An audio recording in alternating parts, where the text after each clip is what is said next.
March is the month that is critical for white-tailed deer across the northern United States. Since December, their metabolism has been low, in fact, the lowest of the year.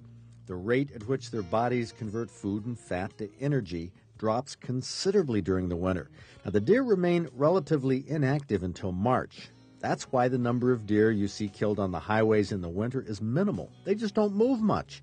The factors that put the most stress on deer during the winter when they're trying to conserve energy are the depth of the snow, the compaction of the snow, and that affects how easily they can walk through it, and the wind chill temperatures, which cause them to burn up their fat. Now, March is the critical month because no matter what the weather is, no matter how deep the snow is, their metabolism automatically speeds up in March.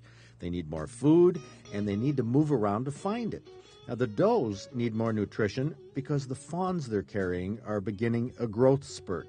In fact, towards the end of March, the food intake of a doe becomes pretty much geared to feeding the fawns inside her. That's why the weather in March is critical.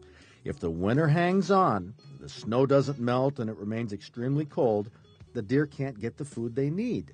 But if the weather breaks, like it does in an average year, the grass starts sprouting and the deer can get around to satisfy their increasing appetites. And the fact that their body metabolism jumps back into gear isn't a problem.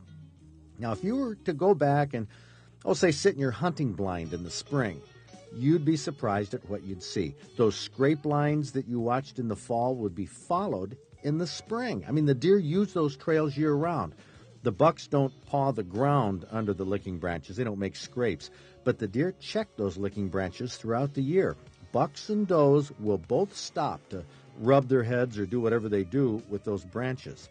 Some type of communication goes on year-round at the licking branches.